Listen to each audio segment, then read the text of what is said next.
అయితే ఇవాళ మనకి ఇండియన్ మార్కెట్‌లో డ్రాప్ షిప్పింగ్ చేసుకోవడానికి ఉన్న అవకాశాలు 2. హ్మ్. ఒకటి మనం సొంతంగా షాపిఫై స్టోర్ పెట్టుకొని చేసుకోవచ్చు.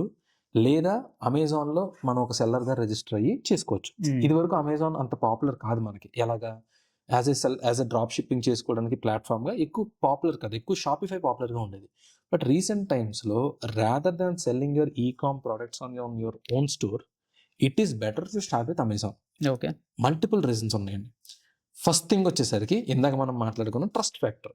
మీరు మీ సొంత స్టోర్, సొంత బ్రాండ్ పెట్టుకొని వెళ్తే జనాలు మిమ్మల్ని నమ్మొచ్చు, నమ్మకపోవచ్చు.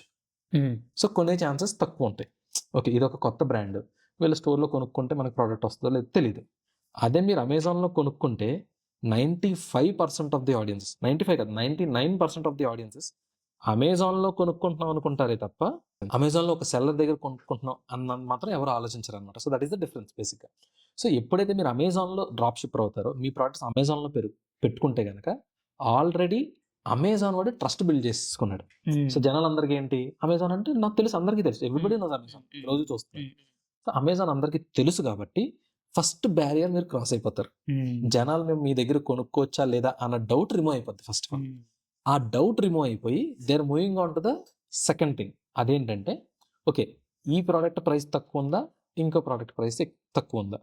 ఈ ప్రోడక్ట్‌కి రేటింగ్స్ బాగున్నాయా? ఇంకో ప్రోడక్ట్‌కి రేటింగ్స్ బాగున్నాయా? అసలు కొనాలా వద్దా అన్న స్టేజ్ నుంచి ఏది కొంటే బావుంటుంది అనే కంపారిజన్‌లోకి వెళ్ళిపోతారనమాట. So, it's better to start with Amazon.